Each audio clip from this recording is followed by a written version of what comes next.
안녕하세요.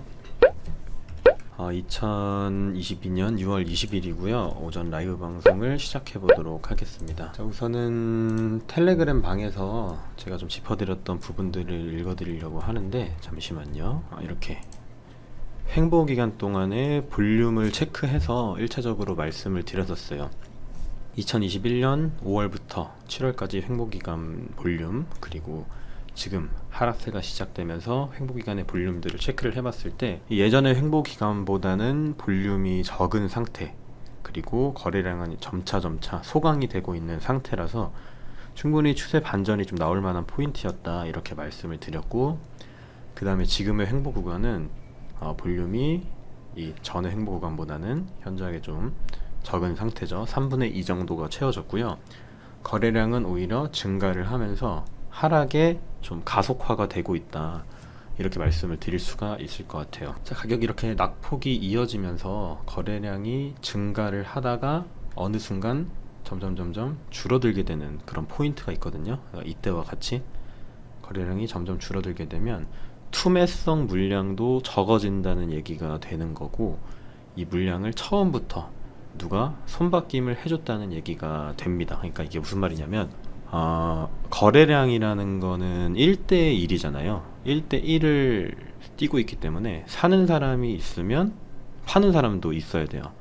그러니까 이만큼 팔았는데 누가 또 이만큼 사줘야 거래량이 터진다는 얘기겠죠. 지금도 그건 똑같습니다. 이만큼 누가 팔았는데 이만큼 샀다. 그래서 우리가 흔히들 얘기하는 부분이, 매도의 극점에서 발생한 거래량은 추세 전환의 포인트가 될 수 있다, 이렇게 얘기를 해요. 매도의 극점에서 나타난 거래량은 추세 전환의 포인트다. 이때도 매도의 극점에서 거래량이 터져줬고요. 그리고 점차 소강이 되다가 추세 반전이 이루어졌고, 이때는 조금 반대인 게 거래량이 점점 늘고 있어요. 그래서 한 차례 거래량이 살살 줄어들면서 바닥을 다지는 모습이 나와주는 게 일단 베스트라고 말씀을 드릴 수 있습니다. 그리고 제가 이 바이낸스 현물 기준으로 말씀을 드렸는데, 바이낸스 현물 기준으로 본 거는 아무래도 세계 거래소들 거래량을 따져봤을 때 부동의 1위를 지키고 있는 게 바이낸스 거래소이기 때문에 손바뀜, 그리고 거래량 추이들을 살펴볼 때 바이낸스가 가장 적절하다고 개인적으로 판단을 했는데, 이게 맞는지는 잘 모르겠네요. 아무튼 거시적인 시황상 지금은 일반적인 매도가 계속해서 투매를 부르고 있는 상황이라고 봐주시면 되겠습니다. 잠깐만 끄도록 하겠습니다. 하락하는 느낌의 채널이 또 하나 나와주고 있네요. 아무튼 간에 일봉상으로 봤을 때는 거래량이 조금 소강이 돼야 될 것 같고요. 그 다음에 횡보기간을 통해서, 보통 우리가 조정을 말할 때는 두 가지가 있잖아요. 가격 조정이 있고 기간 조정이 있는데, 지금은 가격 조정은 어느 정도 좀 많이 받은 상태라고 보이고, 기간 조정을 통해서 이평선들이 이렇게 내려오고 있을 거란 말이죠. 이런 이평선들을 정배열로 돌려주는 과정이 필요하다. 횡보를 하면서 이평선들을 이렇게 정배열로 하나씩 돌려주고, 캔들들이 그 위를 타면서 추세 반전이 이루어져야 된다고 생각을 하고 있습니다. 제가 할 수 있는 분석의 최대치예요, 이거는. 아무튼 간에 좀 긍정적인 부분을 제가 아까 말씀드린 것도, 자, 여기 있는데, 유가, 국제 유가가 조금 꺾여줬어요. 유가가 꺾여줬는데 이게 과연 인플레이션 피크 아웃 현상일지, 이게 중요합니다. 지금 거시적인 시황이 안 좋아서 유가가 꺾인 걸 수도 있어요. 거시적인 시황이 안 좋아서 꺾일 수도 있거든요, 이 국제 유가라는 거는. 우선은 7월에 바이든이 사우디에 방문을 하면서 증산 과정이 완만하게 좀 풀어져야 한다, 이렇게 말씀을 드릴 수 있을 것 같고, 머스크발 기술적 반등이라고 보입니다. 머스크가 코인을 이렇게 추가 매입한다 얘기를 했기 때문에 잠깐의 반등이 있었던 게 아닐까라고 생각을 하고 있고요. 자, 그 다음에 제가 아까 1시간보 기준으로 쐐기형 아니면은 이게 다이아고널 패턴이 만들어지고 있다도 이렇게 말씀을 드렸어요. 자, 이렇게 파동이 나오고 있죠. 이게 상승 파동의 시작일 수도 있고, 만약에 그냥 단순히 쐐기형이라면 이렇게 밑으로 빠져주겠죠. 이 정도 길이만큼 밑으로 빠져줄 겁니다. 여기 쐐기형의 입구만큼 아래로 빠지게 될 거라고 보고 있습니다. 우선은 이 쐐기형 하단 추세를 이탈하는지 체크를 해주시면 좋을 것 같아요. 여기 이렇게 하단 추세를 하나 그어보고, 지금 이탈을 한 모습이긴 하네요. 여기 하단 추세를 이탈하고, 뭐 숏을 타시겠다고 하면은 제 기준에서는 이렇게 올라와서 이 추세 리테스트를 해줄 때 나쁘지 않은 타점이겠다. 그러니까 우리가 항상 매매에 들어갈 때는 손익비라는 거를 따져봐야 되는데, 자 이렇게 추세를 하나 그었어요. 그리고 예를 들어서 가격이 딱 올라왔는데 여기서 숏을 탔다고 칠게요. 근데 손절은 되게 짧단 말이에요. 이 위에 돌파를 해주는 모양새가 나오면 손절을 하면 되는데, 반대로 맞고 내려갔을 때 우리가 기대할 수 있는 기대 수익률은 또 굉장히 높기 때문에 아무래도 이렇게 손익비가 좋은 자리에서 진입을 하시면 좋을 것 같다는 생각을 하고요. 그리고 하나 보여드리도록 할게요. 트레이딩뷰에 기능이 또 하나 있거든요. 이렇게 여기 이 하모닉 패턴들이랑 뭐 임펄스 파동들이 있는 여기 아래에 매수 포지션, 숏 포지션이라는 게 있어요. 여기에서 딱 누르시게 되면은 내가 손익비를 계산을 할 수가 있거든요. 예를 들어서 이런 식으로 계산을 하는 거죠. 자, 보통 이렇게 쐐기형이 나타나게 됐을 때는 주식에서는 요 입구만큼 떨어지게 돼 있거든요. 이 쐐기형의 입구만큼. 그럼 손익비를 계산을 해본다고 칠게요. 요 자리에서 손절은 이 위로 살짝 잡는 거예요. 여기 안쪽으로 휩소를 주고 또 떨어질 수도 있는 거니까 살짝 이 추세선 위쪽에 잡아줍니다. 그 다음에 이 TP 타겟 포인트는 이 정도로 잡아주는 거예요. 여기 입구만큼. 손익비가 대충 8대 64 정도 나옵니다. 8대 64. 손익비가 굉장히 좋은 거죠. 그러니까 잃을 때는 1을 잃는 건데 딸 때는 8.64를 딸 수 있다. 이런 포지션을 진입을 하시면 좋습니다. 손익비가 항상 좋은 포지션. 우리가 지지저항선 같은 거를 체크할 때도 뭐 예를 들어서 여기에 지지가 저항이 하나 있었겠죠. 이런 데서도 이렇게 계산을 해보는 거예요. 숏 포지션을 딱 눌러서 얼마나 먹을 수 있을지 이런 식으로 계산을 해주는 겁니다. 숏을 여기서 탄다고 쳤을 때 뭐 잃을 때는 뭐 대충 뭐 0.56% 나오네요. 딸 때는 8% 나오고, 보통 우리가 이렇게 추세 전환이 될 때는 쌍바닥은 찍어야지 라고 얘기를 하잖아요. 쌍바닥은 찍어야지. 그러면 TP를 대략적으로는 뭐 이 정도로 잡을 수 있을 거예요. 저점은 한 차례 올려주고 올라가긴 했지만, 아무튼 간에 손익비가 좋은 자리에서 노르셔야 한다라는 얘기입니다. 그러니까 이 중간 라인에서 타는 게 조금 위험하다는 얘기죠. 한마디로. 대략적으로 이런 모양새가 나올 텐데, 이 중간 라인에서 어떤 포지션을 취할 수 있을까라는 얘기입니다. 제 말은 손익비가 항상 좋은 자리에서 진입을 하시는 게 유리하다라는 말씀부터 우선 드리도록 하겠습니다. 그리고 제가 이 1시간 본 기준으로 이 하락의 눌림목이 될 수도 있다고 말씀을 드렸잖아요. 어떤 얘기냐면, 상승하는 주식이나 코인은 항상 이렇게 파동을 그리게 돼 있어요. 그죠? 그리고 이렇게 추세선이 하나 나오게 돼 있고요. 상승하는 추세, 뭐 이렇게 하단에서 받아주는 추세, 이렇게 채널이 하나 나오게 돼 있죠. 어떤 종목이든 뭐 완전 잡주가 아닌 이상은 이렇게 나오게 돼 있단 말이에요. 근데 하락할 때도 마찬가지라는 게 문제죠. 하락할 때도 이 잠깐의 상승이 하락을 위한 눌림목일 수 있다. 이해가 되셨으면 좋겠습니다. 제 얘기가 제가 설명을 잘 하지는 못해서 하락을 위한 눌림목일 수 있다. 그 부분을 조금 고려를 해주시면 좋을 것 같아요. 4시간 봉으로 볼 때도 이렇게 상승을 잠깐 하잖아요. 결과적으로는 하락을 하기 위한 눌림목이었던 거죠. 이런 상승들이. 얘도 하락을 하기 위한 눌림목이었고, 지금의 상승도 하락을 하기 위한 눌림목이라면 말씀드렸던 12K가 정말 올 수도 있겠다, 이런 얘기를 먼저 드리겠습니다. 자, 아무튼 비트코인 시황적으로 좀 살펴봤을 때 저는 이게 과연 추세 전환이 이루어질 수 있을지 좀 의문이 드는 부분이기는 해요. 과연 여기서 뭔가가 바뀔 수 있을지 걱정이 되기는 합니다. 솔직한 얘기로 말씀을 드리면요. 자, 잠시만요. 대략적으로 이런 채널이 또 하나 나와주기는 하네요. 하락하는 이런 채널이 하나 나와주기는 합니다. 이 채널에서 완만하게 반등이 어디 정도까지 나올 수 있을지, 과연 27,000선까지 줄지 조금 뭐 궁금한 부분이긴 한데, 그래도 아무래도 현물 같은 거를 사신 분들도 많고 선물을 하시는 분들은 많이 안 계시다 보니까 저는 되도록이면 그래도 상승하는 방향으로 좀 흘러갔으면 좋겠습니다. 서로가 좋은 방향으로 갔으면 좋겠어요, 진심으로. 자, 아무튼 간에 지금 방향성은 이렇게 하락하는 채널 안에 갇혀 있고 거래량이 소강이 되어야 한다, 정리를 드리는 겁니다. 이때처럼 거래량이 점점점 줄어들어야 한다. 이렇게 늘면은 사실 좋지 않죠. 하락이 점점 갈 때마다 강해지고 있다는 얘기가 되니까 좋지 않은 그런 신호가 될 수 있겠죠. 반대로 한 번 더 저점을 이렇게 찍었어요. 올라갔다가 찍었다고 칠게요. 여기서 거래량이 현저하게 팍 줄었다. 그러면 이제 매도세가 좀 약해졌다고 볼 수 있는 거죠. 물론 받아먹은 사람도 그 정도로 줄은 거긴 하지만 이미 앞전에서 좀 많이 투매성 물량을 손바뀜 해줬기 때문에 거래량이 한 차례 줄어드는 정도는 괜찮을 것 같아요, 지금 상황상. 자, 그 다음에 거시적인 시황을 좀 말씀을 드리려고 합니다.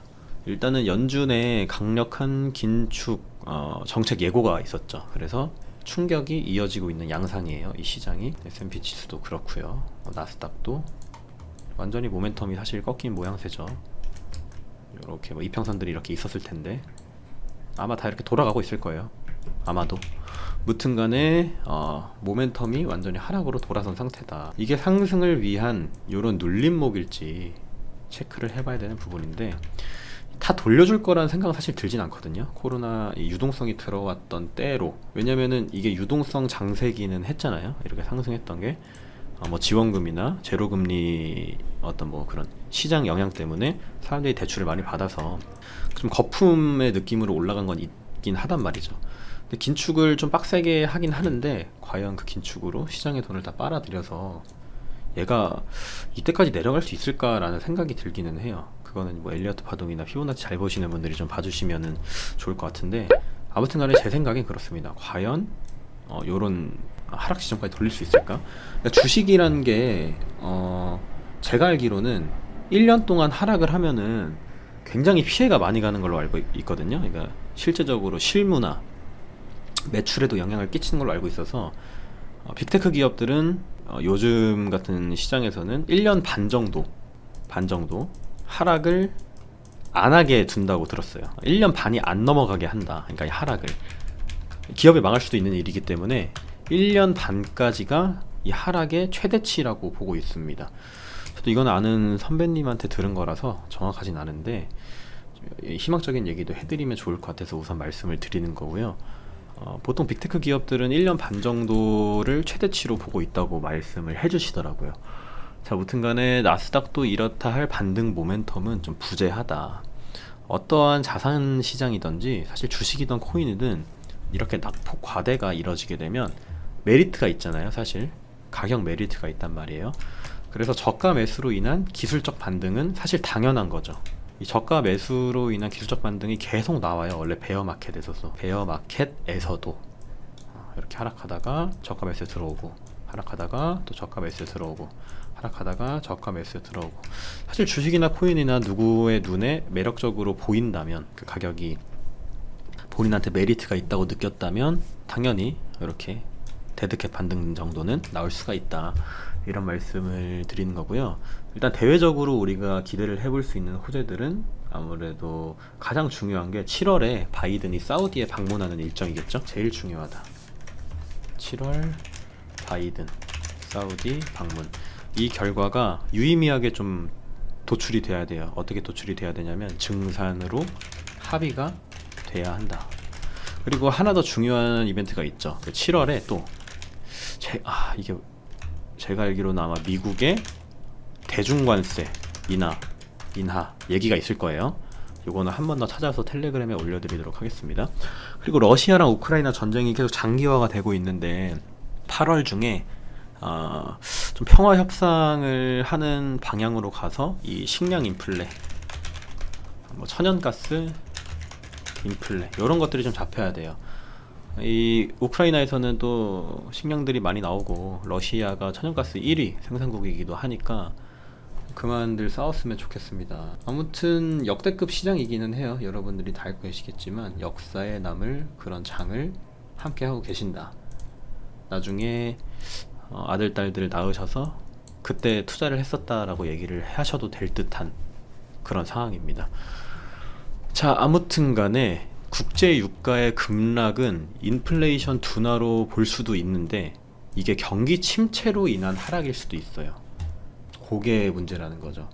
경기 침체로 인한 하락이라면 사실 긍정적인 부분은 아니라고 말씀을 드릴 수가 있겠죠. 자, 유가 차트 크루드 읽어 보여드리도록 하겠습니다. 7월 물가지수의 정점 시그널이 딱 나와줘야 한다. CPI가 좀 긍정적으로 나와주는 게 중요하고요. 긴축 강도가 약해지는 게 일단은 베스트겠죠. 아무래도 긴축 우려감 때문에 시장이 겁을 먹고 있는 상황이니까 CPI가 살짝 좀 꺾여주는 게 좋고, 지금의 시장이 뭐라고 해야 될까, 금리 인상으로 너무 패닉을 하고 있다라고 보여지기는 합니다. 무튼 간에 제가 알기로는 이 20K 부근이 기관들의 주요 매수 평단가라고 알고 있긴 하거든요. 근데 이미 가격은 또 17K까지 빠져버렸단 말이에요. 그래서 이런 추세를 돌리려면은 아무래도 좀 현물 ETF 정도는 나와줘야 되지 않을까, 이런 생각을 합니다.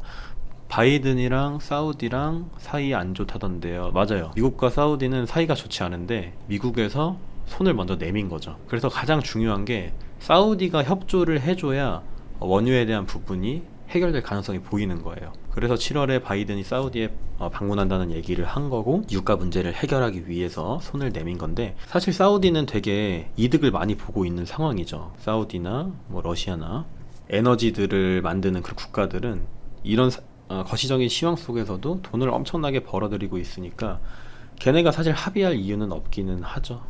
없긴 한데 좀 완만하게 바이든이 해결을 해줬으면 좋겠습니다. 계속 지지율도 내려가고 있는 상황이기도 하고, 본인도 되게 복잡한 상황일 거란 말이죠. 지지율도 잡아야 되지, 거시적인 경제도 잡아야 되지. 그래서 일단은 사이가 안 좋지만 방문을 하겠다라는 스탠스를 취한 거라고 생각은 들어요. 제 생각엔. 무튼 간에 현재 상황으로는 이번 연도 안에 이 비트코인 현물 ETF가 가능할까라는 생각이 들기는 해요. 또 제가 알기로 7월 달에 그레이스케일 그 GBTC 있죠. 그게 현물 ETF 승인 일정이 있는 걸로 알고 있는데, 아무튼 7월에 이슈가 좀 많습니다. 사우디 방문 일정이 있고요. 그리고 또 7월 CPI가 있겠죠. 이제 6월 달 치겠죠, 그 CPI는. 그리고 7월에 또 대중관세, 맞아요, 대중관세 인하 확정 그 얘기도 있고요. 현물 ETF 얘기도 있으니까 그게 순차적으로 좀 풀려나가면서 다시 모멘텀을 좀 찾아가는 그런 흐름이었으면 좋겠다는 생각을 합니다. 전쟁 종전, 이것도 참 문제인데 장기화 추세로 접어들어가고 있는 상황이라서 어떻게 될지는 좀 지켜봐야 될 것 같아요. 이 6월 동안 남은 이 거래일들은 좀 퐁당 장세가 나오지 않을까 싶어요. 퐁당 나오다가 또 뭐 7월 달쯤 돼서 뭐 사우디랑 어디랑 안 됐다 하면 내려가는 거고, 조금 해결됐다 이러면은 여기 추세까지도 도전을 해볼 수가 있는 부분이겠고요. 무튼 간에 오늘 시장 상황을 정리해서 말씀드리면, 가장 중요한 거 국제유가, 그 다음에 6월 CPI, 사우디 방문, 바이든의 사우디 방문으로 증산 합의가 이루어져야 되는 거고요. 차트로 살펴봤을 때는 하락하는 채널 안에 갇혀있는 모습이고, 1시간 봉으로 봤을 땐 쐐기형으로 그려졌다가 이 쐐기형 하단을 이탈한 상태입니다. 다시 여기 추세선 요 위쪽을 리테스트를 하고 내려가 주는지 체크를 해보시면 좋을 것 같고요. 일단은 저는 모멘텀이 돌아가기는 힘들 거라고 보고 있어요. 돌아갈 이유가 사실 없죠. 이유가 없어요, 아직까지는. 뭔가 어쨌든 자산시장이라는 거는 수급으로 돌아가게 돼 있는 건데, 수급이라는 건 거래량을 얘기하죠. 사람들의 심리 같은 것도 얘기를 하는 거고요. 수급이 어느 정도 들어오고 반등할 만한, 뭐라고 해야 될까, 이유가 있어야 된다. 명분이 없다 이 말입니다. 명분이 상승할 명분이 없다. 많은 분들이 차트 분석 같은 것도 엘리어트 파동 같은 기법을 쓰시고 뭐 하모닉 패턴도 막 이렇게 쓰시고 하시잖아요. 참 그런 게 신기한 게 뭐냐면은 이 엘리어트 파동에 따라서 뭐 호재가 터지고 악재가 터지고 하더라고요. 그런 거 보면 신기합니다.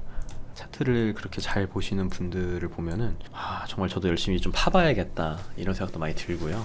아무튼 제가 최대한 아는 선에서 좀 많이 도움을 드리려고 할 테니까 잘 따라와 주시면은 너무 감사할 따름이겠고요. 뭐 궁금한 점 있으시거나 물어보고 싶으신 부분 있으시면은 말씀 주세요. 제가 또 알려드리도록 하겠습니다. 오늘 시장 상황 정리는 여기서 마치도록 하겠고요. 궁금하신 부분이나 알고 싶으신 부분 있으시면 말씀을 드리도록 할게요. 아무거나 편하게 말씀을 주셔도 괜찮습니다. 와이코프 패턴을 말씀하셨네요. 어디를 말씀하셨는지. 선물 거래하실 때 이평선은 안 쓰시나요? 이평선, 저는 이평선 제일 많이 씁니다. 이평선을 어쩔 때 많이 쓰냐면요, 일단은 제가 하나 추가를 해볼게요. 자, 얘는 단기긴 한데 설정을 하나 해보겠습니다. 잠시만요. 보통 61선 그리고 224일선 이렇게 사용을 하고요. 분봉에서 가끔 사용을 하는 편이거든요. 예를 들어서 요럴 때 많이 봐요. 한 차례 가격을 띄우기 전에 이렇게 62평선, 이 노란색 보이시죠? 노란색이 이렇게 저점을 올리면서 쌍바닥을 만들어 줄 때가 있어요. 자, 여기 보시면 노란색 이평선 저점에서 쌍바닥을 이렇게 만들어 줄 때가 있는데, 만들어 주고 돌파할 때 봅니다. 돌파하고 이렇게 추세가 완만하게 날 때 보고 있어요. 고래의 지갑과 거래소 입출금은 어떤 식으로 해석하나요? 무조건 지갑으로 빼면 안 좋다, 거래소 입금은 좋다, 이렇게 보는 게 아니라던데. 단순하게 생각하면 사실 우리가 코인을 판매할 때 당연히 거래소로 입금을 하게 되잖아요. 당연히. 사실은 복잡하게 꼬아서 보실 수도 있어요. 고래가 개미들을 속이기 위해서 거래소 입금을 한 거다, 바로 빼는 경우도 있다, 이런 경우도 있긴 한데 조금 드물다고 보고 있고요. 거래소에 입금되는 그런 일련의 과정들은 아무래도 매도를 하려는 액션을 취하기 위한 움직임일 가능성이 높겠죠. 내가 매도를 하지 않을 건데 거래소에 굳이 가지고 있는 비트코인을 넣을 이유는 없으니까요. 저는 그렇게 생각합니다. 제 말은 절대 정답이 아니고요. 제가 생각하기엔 내가 만약에 고래라고 생각을 하는 거예요. 내가 고래였으면 비트코인을 왜 넣을까? 나는 팔려고 넣을 것 같은데, 뭐 이런 느낌인 거죠. 거래소 입출금도 그런 느낌입니다. 지갑으로 빼면 안 좋다? 저는 지갑으로 빼는 게 좋다고 봐요. 지갑으로 빼는 게 좋다고 봐요. 저랑 생각하시는 게 반대이신 것 같아요, 종우님은. 저는 지갑으로 빼는 게, 난 이 비트코인을 모으려고 빼는 거겠죠. 내가 만약에 이 고래라면 거래소 입금은 당연히 팔려고 입금을 하는 거겠고, 저는 이렇게 생각하고 있습니다. 아무튼 간에 이름이 닉네임이 킹 스윙스시네요. 우리 킹 스윙스님이 이평선 얘기를 해주셨는데, 사실 저는 되게 여러 개 쓰거든요. 5일선, 15일선, 61선, 121선, 224일선 이렇게 여러 가지를 쓰는데, 이 분봉에서 단타를 칠 때는 5일선, 15일선 여러 개 보면 너무 헷갈리거든요. 그러니까 노이즈가 낀다는 얘기가 되겠죠.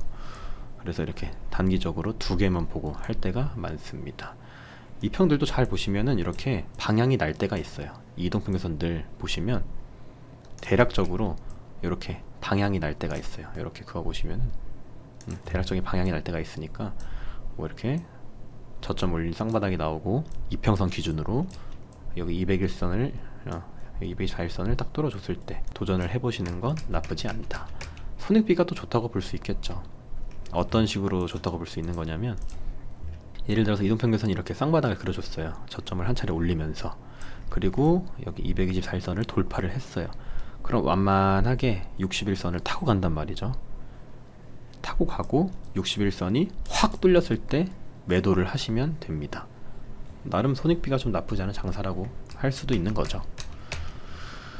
자, 무튼간에 오늘 방송은 요 정도로 하려고 하는데, 또 궁금하신 부분 있으시면 말씀을 해주시면은 제가 아는 선에서는 최대한 좀 설명을 드려보도록 하겠습니다. 그리고 우리 SJ방님이 또 말씀을 주셨었네요. 머스크, 미국 은행들 같은 세력들은 가격 폭등 예방 위해 환전소 통하지 않고 거래소를 얘기하시는 거죠. 말씀하시는 게 OTC 마켓을 말씀하시는 것 같아요. 장외거래 마켓, 그죠? 머스크 미국은행과 같은 세력들은 가격 폭등 예방 위해 환전 소통하지 않고 직접 지갑으로 매수한다던데 맞나요? OTC 마켓을 볼 수 있는, OTC 마켓의 거래 볼륨을 볼 수 있는 사이트가 바로 크립토퀀트라는 사이트가 있습니다. 크립토퀀트. 자, 잠시만요. 여기 보시면은 크립토퀀트에 들어가시면 이게 나오거든요. 장외거래 마켓의 볼륨이 얼마나 일어나는지 체크를 해보실 수 있으니까 여기서 한번 참고를 하시면 좋을 것 같고, 진짜 이 시장의 빅 플레이어들 있잖아요. 정말 큰 고래들, 그런 고래들은 여기 이용 많이들 한다고 하더라고요. OTC 마켓, 장외거래 마켓. 승률이 좋게 나온, 좋아하시는 패턴 있으신가요? 제가 제일 많이 쓰는 거를 좀 보여드리면, 일단 저는 매물대를 키웁니다. 요거는 그래도 승률이 꽤 높게 나오는 것 같아요. 요거를 한번 설명드려 보도록 할게요. 매물대를 켜요. 저는 이럴 때 매수를 안 해요. 이럴 때 무슨 말이냐면 5분봉으로 매물대를 켰어요. 아니다, 15분봉. 그리고 15분봉 요럴 때 매수 안 해요. 이게 무슨 말이냐면 이 주가가 바닥을 다지잖아요. 그러면 아래 구간의 매물대가 가장 두터워지는 순간이 와요. 저는 그런 구간을 단기적으로라도 매집에 들어갔다고 봅니다. 근데 가격이 이렇게 올라갔어요. 올라간 다음에 상방 매물대가 점점 두터워져. 횡보를 하면서 점점 두터워져요, 이 상방 매물대가. 그러면은 숏 포지션을 고려를 해요. 얘가 이 상승세를 쫙쫙쫙쫙 이어나가지 못하고 상방에서 매물만 쌓고 있다. 그거는 모멘텀이 약해졌다, 플러스 이 물량이 개미들한테 넘어가고 있다, 이렇게 보거든요. 그러니까 이 매물대를 딱 키고 이평선도 같이 보면서 매매를 하시면은 나쁘지 않을 것 같다라는 생각이 듭니다. 매물대를 가장 많이 보는 편이에요. 패턴을 말씀하셨구나. 패턴. 아무래도 뭐 이렇게 저점 한 차례 올라간 쌍바닥 이런 거 되게 좋아하죠. 이거를 반대로 보면은 뭐냐면 요거잖아요. 고점이 한 차례 낮아진 쌍봉 모양이잖아요. 반대로 보면은 얘가 오히려 굉장히 불리시 할 수 있는 거죠. 강세인 모양인 거죠. 이렇게 보면은 우리가 보통 고점 징후를 어떻게 파악을 할까요? 올라가다가 이런 식으로 쌍봉이 나오거나, 뭐 헤드앤숄더가, 아이고 죄송합니다. 헤드앤숄더가 뭐 이렇게, 나 자석 때문에 미치겠네. 이렇게 나오거나, 뭐 이런 식으로 나오겠죠. 헤드앤숄더 모양.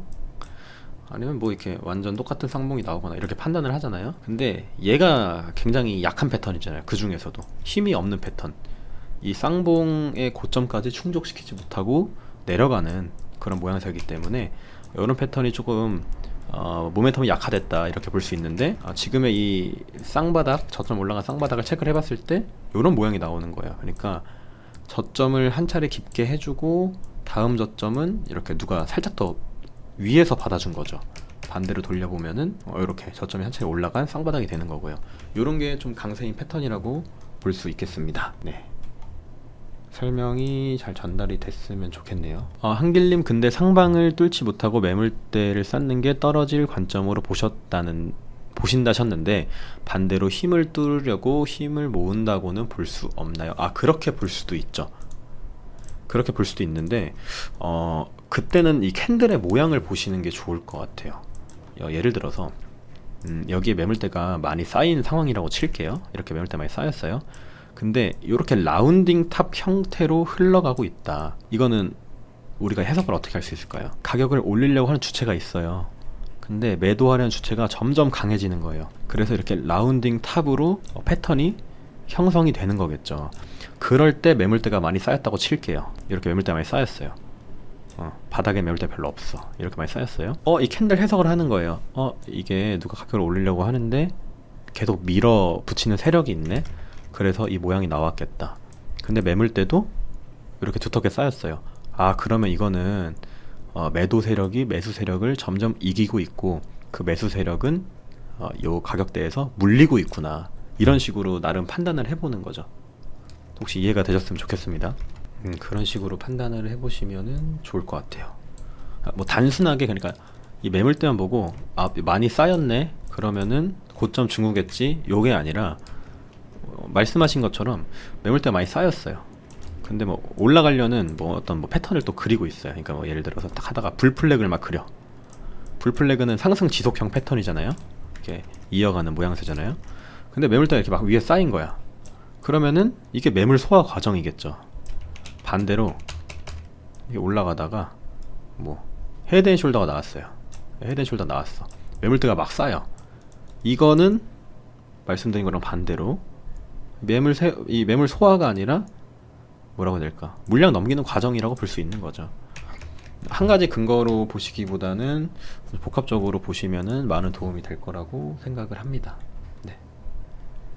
아무튼 간에 사실 지금 시장이 코인 분석을 하는 것도 좀 의미가 없기도 하고, 여러분들의 궁금한 부분에 대해서 좀 대답을 해드렸는데, 언제든지 제가 방송하기 전에 뭐 물어보실 거 아니면은 궁금하신 부분들 정리를 해서 주시면은 제가 바로바로 좀 답변을 드리도록 하겠습니다. 오늘 시황은 설명은 좀 여기서 마치도록 하고요. 차트에 대한 부분 그리고 거시적인 얘기들도 좀 짚어드리면서 마치도록 하겠습니다. 조금 부족한 지식인데 많은 도움이 되셨으면 좋겠고요. 앞으로 저도 조금 더 공부를 많이 해서 최대한 양질의 정보를 드릴 수 있도록 노력을 많이 하도록 해보겠습니다. 월요일의 시작인데 사실 월요일 좋아하시는 분들은 많이 안 계시죠. 힘드시더라도 다 같이 힘내서 일주일 파이팅 하는 그런 여러분들이 되셨으면 좋겠습니다. 오늘도 좋은 하루 보내시길 바라겠고요. 방송은 여기서 마쳐보도록 하겠습니다. 감사합니다.